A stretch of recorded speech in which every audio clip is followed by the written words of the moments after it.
every time I come home, I bring some extra beans and rice and oatmeal, grits, flour, all kinds of stuff like that. I'll either put them in mason jars or Mylar bags. Vacuum seal these mason jars, and it's pretty easy with one of these little vacuum bleeder pumps.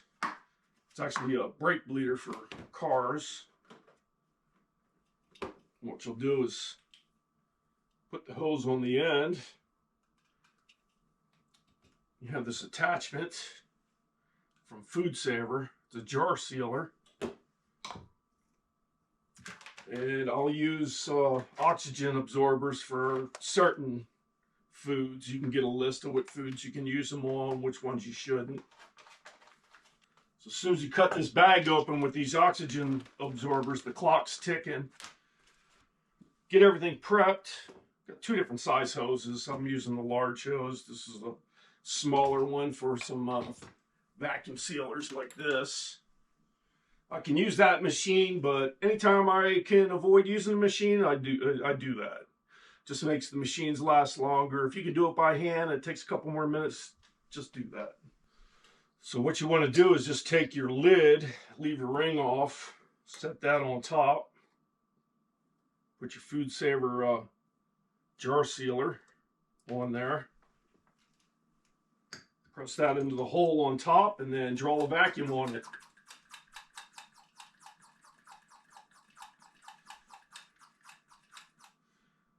And I go to 15 pounds of vacuum. There it is. Now that lid is sealed, vacuum sealed. Put your ring back on. Foods like this, you can leave the ring on.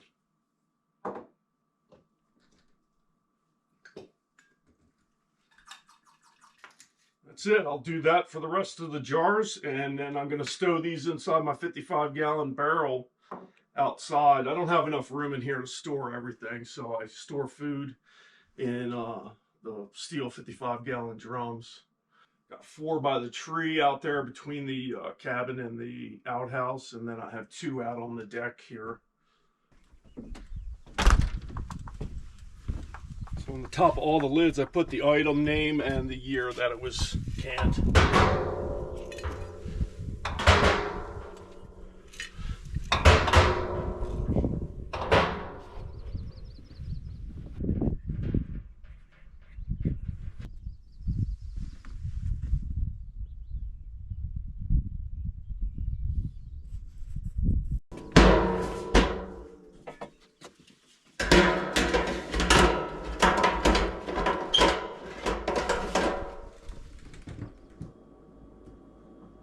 So my cabin had a bunch of odd shaped gaps between the joist and the wall paneling.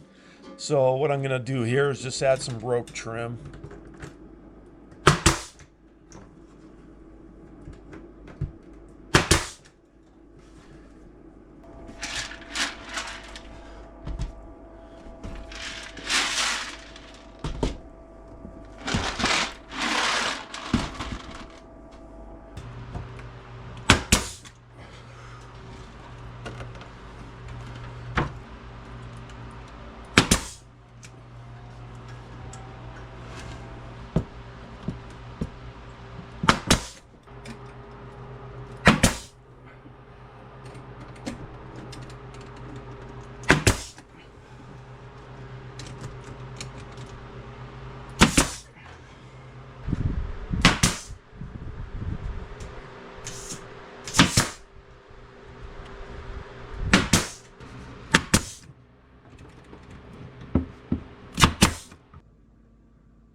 So the boardwalk is rotting away and it's got to go. So I'm tearing that up, put all the wood on the burn pile.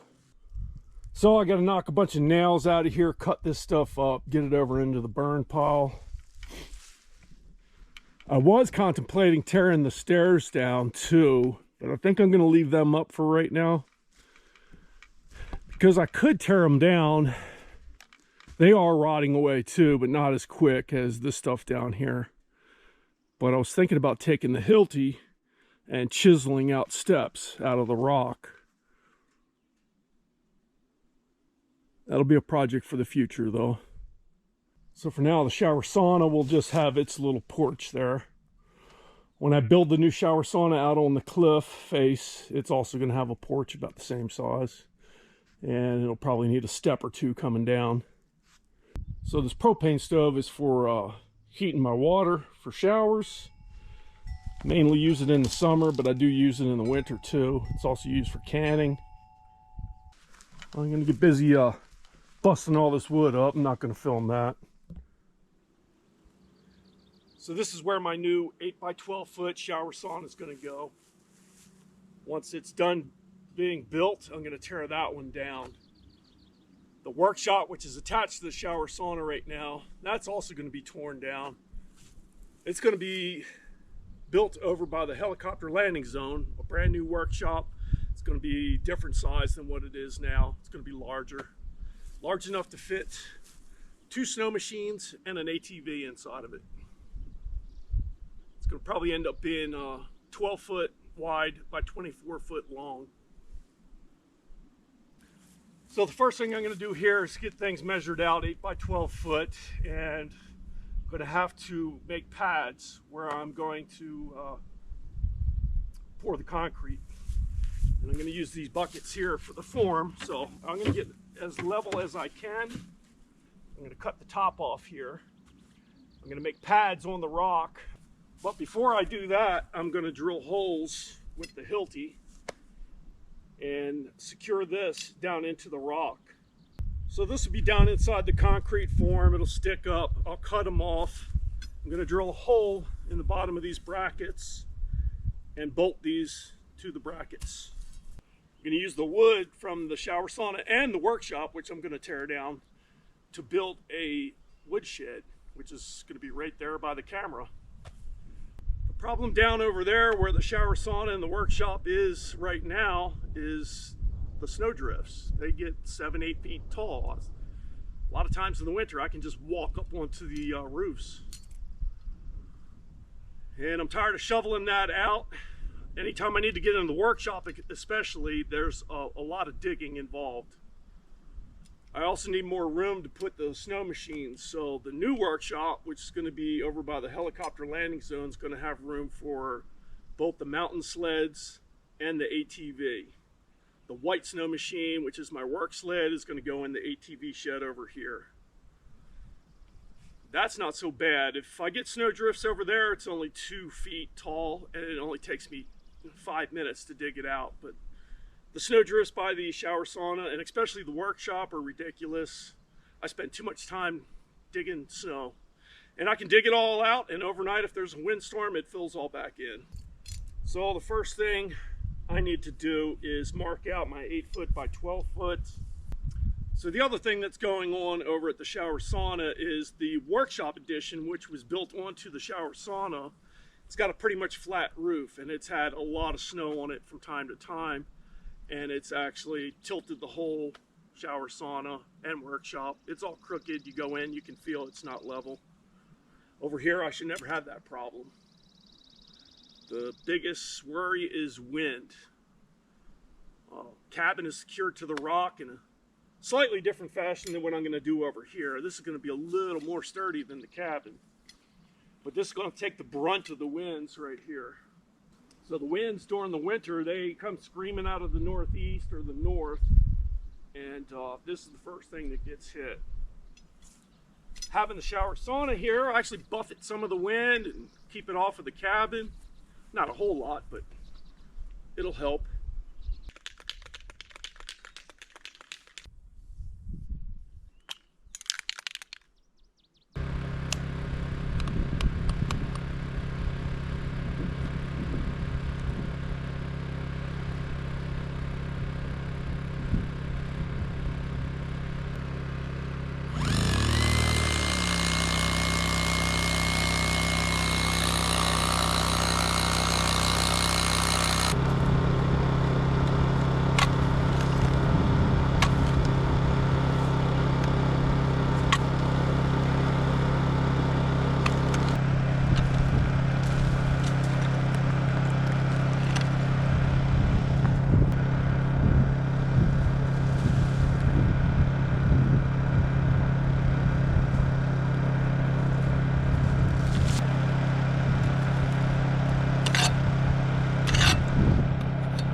Hopefully throughout the construction of this I don't fall off the cliff.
Another reason that I need to make these forms as small as possible is I don't have a whole lot of concrete out here, so hopefully I don't get 3/4 of the way done and need another bag of concrete. So the smaller I can make the forms, the lower to the ground. Of course, everything still has to be level and plumb, but I want to use as little concrete as possible.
All right, the next one.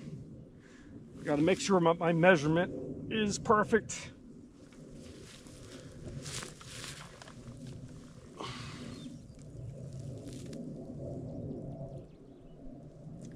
Bunch of fighter jets flying overhead today, disturbing the peace. Guess that's what they're made for.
hot.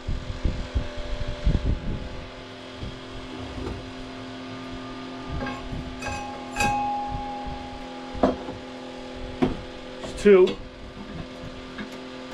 My drill is burning up.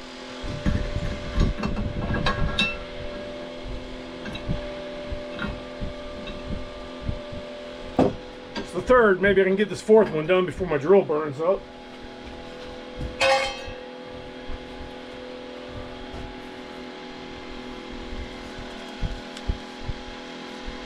It's not doing good.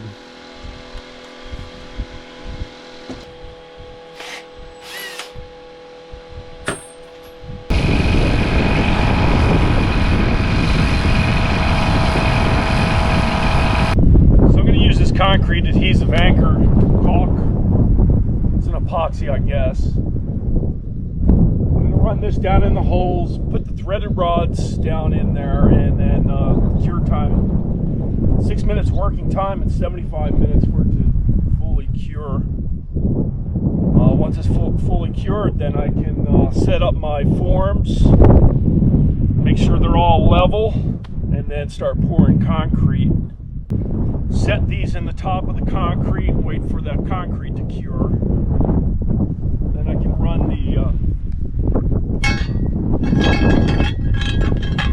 wherever this is at on the form. Once the concrete's cured, I can run the nut down on there and then cut off the remaining rod. Alright, it's time to get this concrete adhesive in the holes and the threaded rod down in there. Some tip on.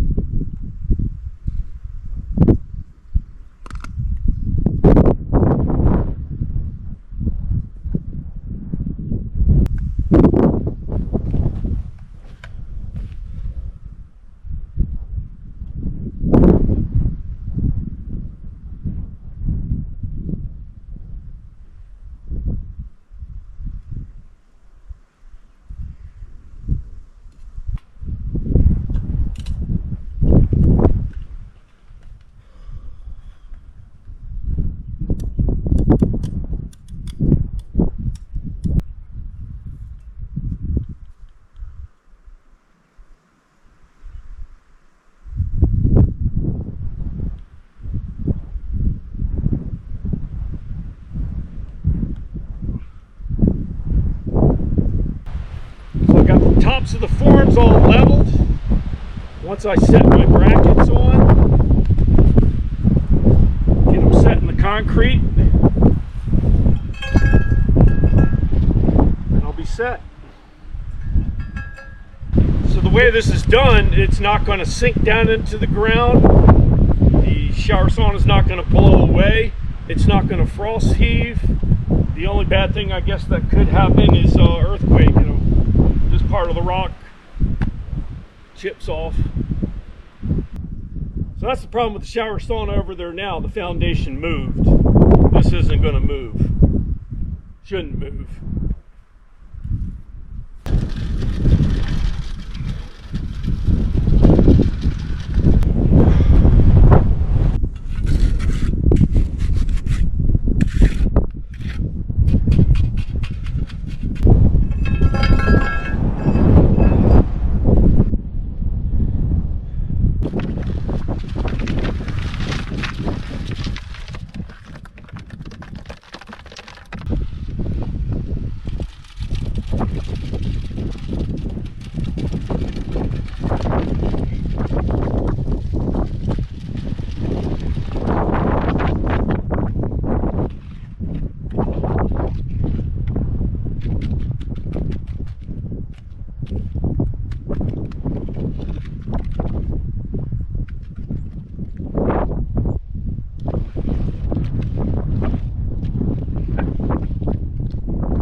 Well, there's the foundation for the shower sauna, the new one. As soon as I get this built, the sooner I can tear the old one down. Next time I come out is when I'm going to bring all the lumber and the roofing out, insulation, etc. Some new tools. Need a new drill, burnt my drill up. In about a week I'll cut these plastic pails off. Kind of contemplating leaving them on there, but I don't know. I'm not a concrete guy. They may be detrimental to the concrete. I do not know. So the front door is going to be right in the center here. Small porch. And I'll probably have steps coming down over this way. And I don't quite have the layout totally figured out yet, but I'm going to put the wood stove right inside the door to the left, and the shower is going to be right here. And then I'll probably build a small cabinet to totally enclose the ugly pumps right here next to the shower, or in this corner. And then the sauna bench will go right here on this side. And I'm debating whether or not to do it, but I probably will put a small window right here in the shower sauna. Right now it doesn't have a window other than the front door. Give me a little bit more light in there. I don't think they traditionally put windows in saunas, but I might put one in here just for the view.